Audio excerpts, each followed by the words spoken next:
we had seen sections 16 I, H, I, J and K. All these sections relate to the enabling sections by which the landlord can claim possession of the premises. Now this H, I, J, K, L म्हणजे H पासून ते L पर्यंत. These are all enabling provisions for variety or various purposes, like the landlord wants the premises for repairs, then he wants the demolition as ordered by corporation or a municipal local authority, then he wants the premises which is consisting of a terrace for construction of the upper floors or extension of the floors of the house. Then there are the provisions where he wants it to be demolished for develop it again and reconstruct. Then there is another provision which is L, garden kiwa appurtenant open space is required for the erection of a new building which is approved by the corporation. So all these purposes, the landlord is entitled to claim the possession of the premises. Now correlating with this section 16 I to L, there are various sections which are followed by this section. For example, for section of the repairs, there is another section 17. मी तुम्हाला पुस्तक मुद्दाम download करायला सांगितलं होतं. 17 मध्ये जर repairs केले तर नोटीस द्यायची आणि रिपेअर झाल्यानंतर tenant is entitled to occupy the premises again after the repairs are completed. So that will be the provision under H. Then under I, demolition जर असेल for erecting new building, in that case there is a correlated section which is section 19, where if it is not demolished within 1 month for reconstruction, then tenant is entitled to claim back the possession and landlord will have to deliver the possession back to the tenant. So section I has got a correlation with section 19. Then section J, terrace kiwa part of the terrace required for erection of the building, again has a correlation to section 19. कारण 19 मध्ये दोन्ही section ची provision तीच आहे. जर 1 महिन्यात त्यांनी ते टेरेसचं काय असेल बांधकामाला सुरुवात केली नाही किंवा column किंवा beams erect केले नाही, in that case he can claim back the possession. Now these are all provisions are subject to conditions that which I have told yesterday. The plan must be approved, necessary funds must be shown, and the area of equivalent nature, that of a tenant occupied area, should be there in the new plan. So, and he must give an undertaking that he will deliver back the possession and he has necessary funds. So these all requirements are there. The area variation in the new constructed or newly to be constructed building can be allowed up to 5%. So that is the provision under section H, I and J. And K मध्ये demolition ordered bye corporation, त्याची case मी काल सांगितली आणि मला वाटतं अनिशने upload केलेली आहे. शरदचंद्र चिटणीस versus Neela Korde. याच्यामध्ये there is no provision of giving the tenant premises or directing the landlord to give the premises to the tenant if the premises are demolished as per the order of the local authority. Now, besides this, one more provision is important to be seen, which comes under section 18. The bona fide requirement property is required by the landlord and the possession is taken, but the landlord fails to occupy the premises within a period of 1 month of the receipt of the said premises for bona fide reasonable occupation, then in that case, the tenant is entitled again to claim back the possession. On the same terms and conditions, he can apply to the court, and if he can prove or show to the court that landlord has not occupied the premises or has sublet the premises again, then in that case, tenant will be entitled to claim back the possession which the tenant had lost on the ground of bona fide and reasonable requirement. Then next is subletting or parting with the subletting the premises for excess rent charges by the tenant contrary to the contract or contrary to the tenancy agreement.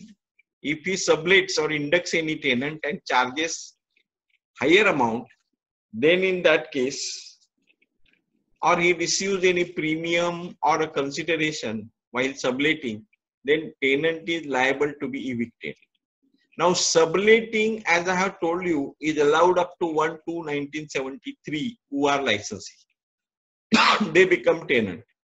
Or subletting is allowed by the original agreement by the landlord in writing that you are allowed to sublet, you are allowed to give further on the rent.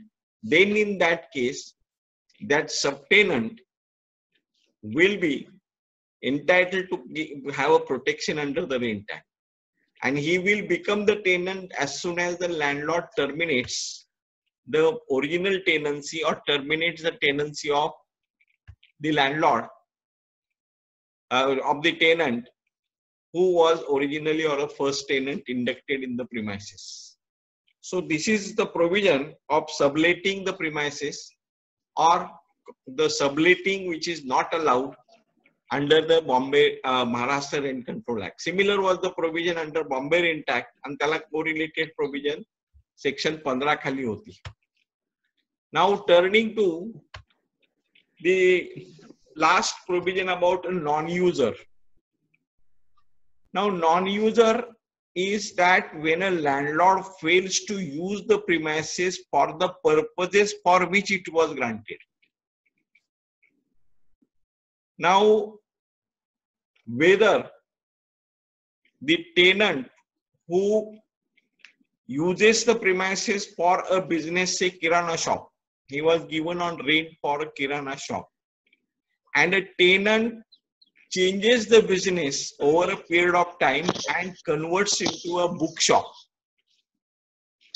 whether it is contravention of section 16(1)(m), where there is a N, which is where there is a provision of non-user for the purposes for which it was let. This is question number 1. And the question number 2, whether when there is no agreement or agreement is silent, agreement says that premises are given for business, and the tenant converts or starts a business which is different than the business which he was conducting, then whether such a tenant is liable to be evicted because he has not used for the purpose for which he was originally conducting when it was late. Now answer to the question number 1 or that problem, that if he converts when there is an explicit clause, then he will come under the clutches of clause 16(1)(n) and he is liable to be evicted. So if the clause is clear that he shall not use for any other purpose than what purpose which is mentioned, then in that case he will be liable to be evicted. In second problem, where there is no clause and it is only written that the premises are given for business, then there will not be any eviction because tenant is entitled to carry out all or any legal businesses. Unless the business is illegal, then it will be a contravention. And there is one case law which is, I think, Nilesh Lakshmikant versus Shantaben Kakad. 2019 6 SCC page 542. मला माहित नाही whether I have given yesterday. Now here the premises were given for carrying on business. The license expired to carry on business. For a period of 11 months, there was no license. It is a case where the tenant claims that I was continuing and carrying on business and license was subsequently obtained, which had by default or by mistake remained to be obtained from the Shop and Establishment Authority. In this case, the Supreme Court has held that when there is no license, you could not have carried out business. And if there is no business could be carried out, that means you were not using the premises for the purposes for which it was laid. So in that case, it is a non-user and the tenant was liable to be evicted. The decree was upheld. So here the defect or the default on the part of the tenant was that he was not having the valid license to carry on the business for a period of more than 11 months. So this is a case. Now there is also another case from under East Punjab Rent Restriction Act, which is 2009 16 SCC 734. Now where originally the premises were given for residence, the tenant starts a bookshop and also resides in the small room backside. The same analogy will applicable because this is the premises given for residence and it was a residential locality. You were not, the tenant was not allowed to carry out any business in the residential locality. If he is and was carrying out such business in the residential locality, that means he has changed the user or he has non-used the premises for residence. And therefore, in that case also, the tenant's eviction was upheld and was held that he is not entitled to occupy the premises. I will correlate one more provision. तुमच्याकडे पुस्तक असेल तर पहा.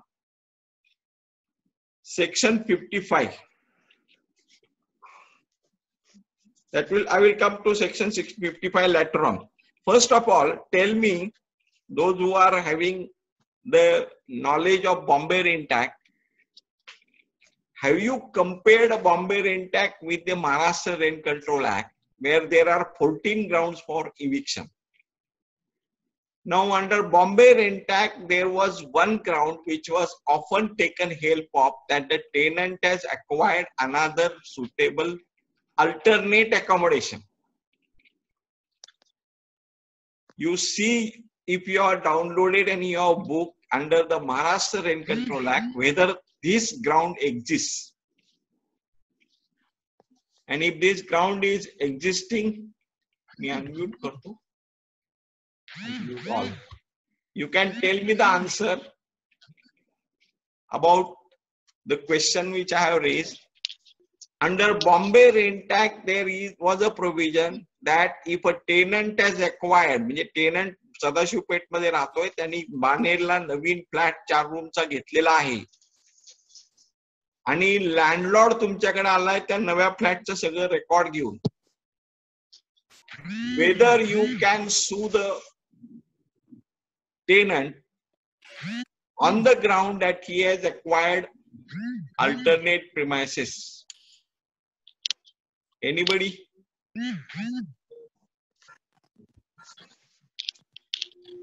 Sir, anybody? can you repeat the question, please?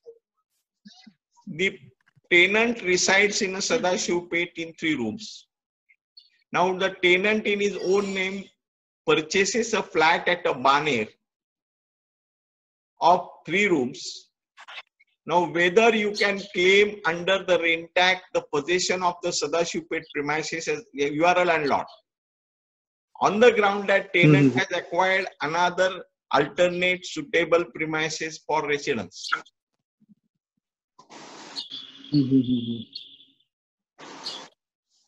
No, the only grounds which I can claim eviction are under section 16. So if this does not fit under non-user or bona fide use or bona fide reasonable use which I need it for, then I cannot claim irrespective of whether he has alternate premises. Your client landlord tells that I don't need premises. I have got my large premises, large accommodation. He wants that tenant has purchased the new flat and I want now this flat to be vacated by my tenant. No, then on that ground it may not be able to evict him, but only on ground of non-user I may have a good case for eviction. But his two sons reside here, and he and his wife reside here, or he resides at Baner, vice versa.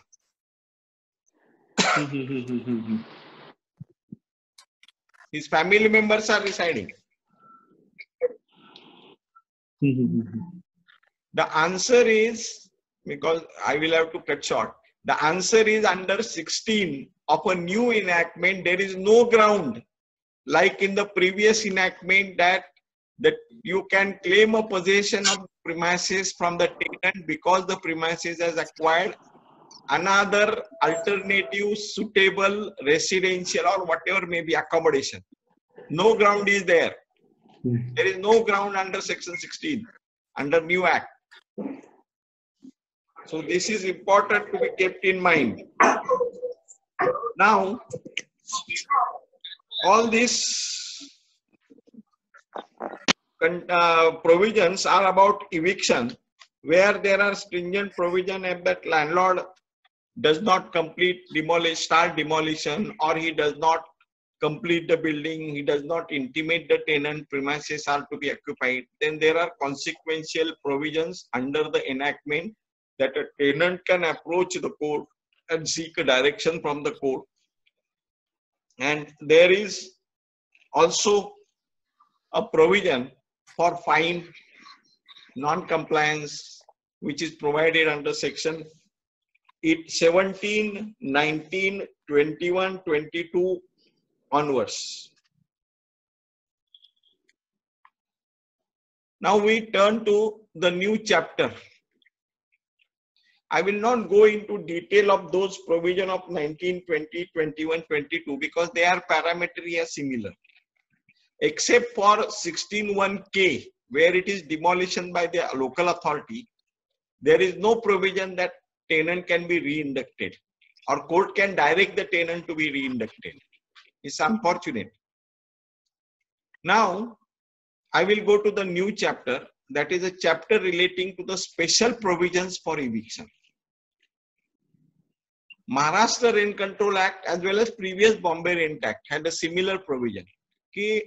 A special category of a persons are given a expeditious relief of taking possession of the tenanted premises. Now, who are those persons? Those are the persons who are from a military, a retired military person, a scientist from Baba Atomic Research Center or allied, because that is a government undertaking.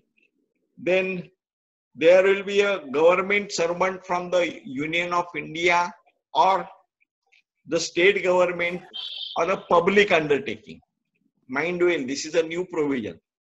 Public undertaking servant, Government of India servant or the state government servant, if he shows that he doesn't have any suitable accommodation,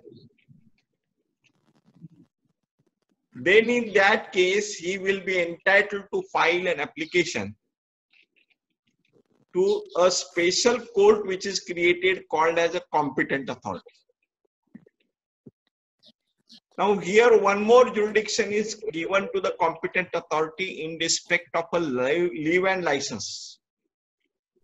In case of a licensee, the licensor can approach the competent authority court for expeditious possession of the premises if the license has expired, if the license has been terminated, then it also such category of persons can approach the competent authority.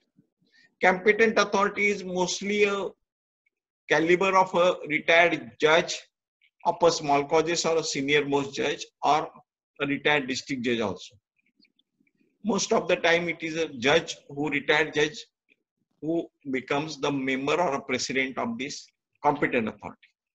Now before competent authority, the procedure is different. It is not like a filing a suit or application, then waiting for the written statement, then issues, then evidence. Now these stages are expedited. The meaning thereby you can serve the summons by registered post. Notice. Number one. You can file the notice of service of notice. Number two.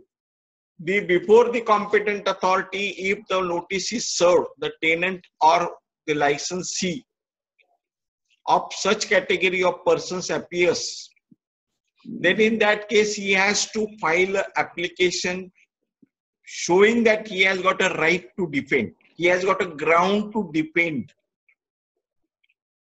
So it is called a leave to defend application. So this is the second requirement. And if his leave to defend application is rejected, then the consequences is that decree for eviction will follow. And this decree for eviction, the time limit is set up under the Act. I don't know whether that time limit is followed of 6 months. Now that decree for eviction can be implemented by the competent authority with the help of a police if required. So a separate authority is created, jurisdiction is vested, and a summary disposal based on affidavits they can decide. It's not necessary that oral evidence is necessary. Affidavits and documents are sufficient. Of course, the applicant, when he applies, for example, armed forces person or the scientist or an employee from government undertakings, has to submit a certificate of the employer that he was serving, he is retired, and so and so. Similarly, leave and license, in case of leave and license, the licensor has to file a license agreement, leave and license agreement. Now here, one point need to be noted, that leave and license agreement under the new Act is compulsorily registrable under Section 55 that I was referring to few minutes back. Section 55 kali leave and license agreement is compulsory registrable, and non-registration of such agreement incurs the penalty and prosecution upon the licensor. It is a responsibility of the licensor to register the leave and license agreement. Now I will be posing one question to you all, and that I think you can answer if you know it. Leave and license agreement is unregistered. Now unregistered leave and license agreement घेऊन मी competent authority कडे गेलोय, and I am claiming possession. Section 24 मध्ये अशी provision आहे, sub clause B तुमच्याकडे असेल तर काढून बघा. सेक्शन 24(2)(b) मध्ये की that the leave and license agreement will be a conclusive proof of the facts stated therein. बघितलं का? I will read it for you. section 24 मध्ये there is a subclause 2 which states that the leave and license agreement will be the conclusive proof of the fact stated therein. Now, my agreement, I am for the landlord. My agreement is not registered. My argument is that even my agreement is not registered, I will rely upon 24 in bracket 2, which says that agreement of leave and license in writing is conclusive proof. Other side has raised an objection saying that my agreement is not registered, which is compulsorily registrable under section 55. I am not entitled for eviction. The tenant says that he is not entitled for eviction because there is no agreement as per law. Now, whether my petition will succeed or should succeed,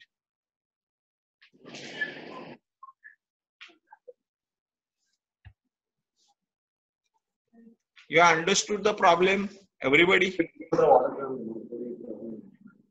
Everybody has understood the problem?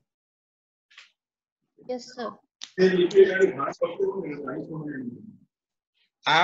For that purpose, I had asked you to download the books. Section 55 मध्ये wording जे आहे ते clear आहे. I will read for you. Now, section 55. First of all, we will go to section 24. 24 in bracket 2. 24 जो आहे तो section which enables the licensor to file an application on termination of a license before competent authority for delivery of possession. Now, subclause 3 च्या मध्ये subclause B आहे बरं का, तो 2 नाहीये, B आहे. An agreement of license in writing shall be conclusive evidence of the fact stated therein. Now we go to section 55. Section 55 makes the license compulsory registrable. What is the provision under section 55? I will read it for you. Section 55. Notwithstanding anything contained in this act or any other law, for time being in force, any agreement for leave and license or letting the premises entered into between landlord and tenant or a licensee after the commencement of this act shall be in writing and shall be registered under Registration Act. Second clause मध्ये आहे की it is a responsibility of a landlord. And a landlord who contravenes the provision shall on conviction be punished for 3 months and with a fine or without fine of rupees 5,000. Yes. So whether my petition should succeed, if so, what are the reasons, and whether my petition is liable to be rejected on the ground that I do not have a valid or a legal leave and license agreement. Anybody? Because I want explanation. Because guesswork answers may be there. Chapa kata nuko.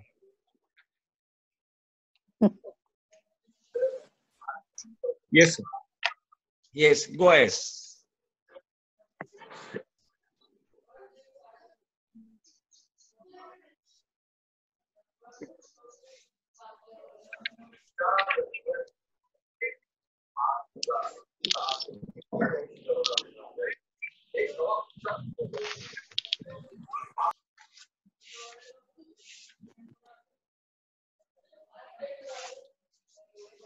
I think we cannot waste time.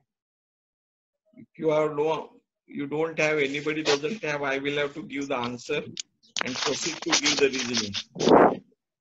I will give another minute or so. They reject होईल ना sir? Who is that? Josna. Okay. So the burden of registration will be on the landlord That is And if the correct. And landlord does landlord not- is coming. If the landlord does not, Yes. yes, if the landlord does not take steps to register it, then Yes. that will act against him, and that will be presumed to be a leave and license agreement, not a tenancy agreement. Okay. Sorry, that will be Anybody? presumed to be. Yes. He has not followed the law. He has not complied with section 55. Yes. Okay. Anybody else has any Won't have a inputs legal or? binding. Yes. So won't have a legal binding actually. It won't have a legal binding. That will not be a legal binding Yes, agreement. Okay.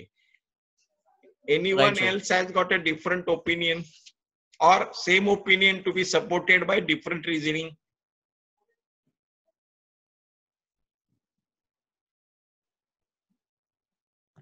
Okay. I believe this is the answer, that the answer is not correct. Because if you read carefully, which I have read also, section 24, subsection 3, subclause B, there is no word that it must be registered. The wording Right, is sir. simple, that any leave and license agreement in writing will be a conclusive proof. It doesn't contain any registration clause.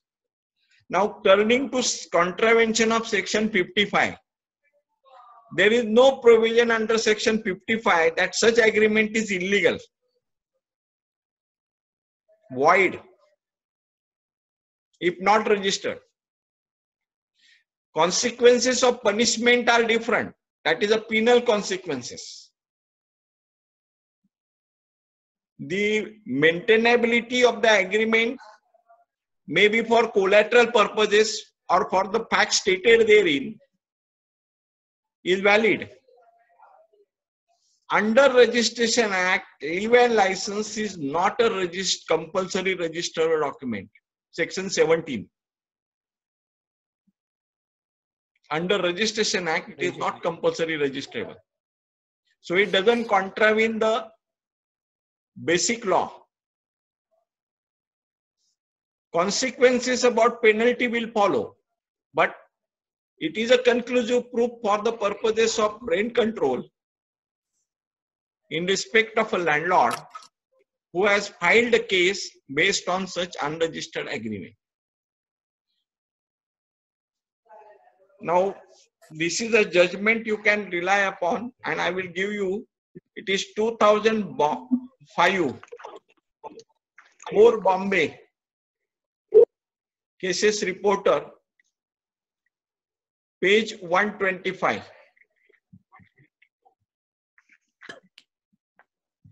Raj Prasanna, yes, Raj Prasanna Judgment versus Arif Taker, Arif ARIF, and Taker TAKER.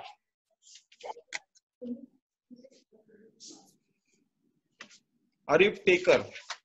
Now, in this judgment, the High Court has given this finding based on the interpretation that you will have to harmoniously interpret both the provisions, section 24 and section 55. You cannot entirely rely upon 55, and also you cannot add anything in section 24 3B. Courts cannot add or legislate or supply the omission maybe in the statute. Legislature knows or may have intentionally omitted to put the word registered in section 24 3B when it made it a conclusive evidence.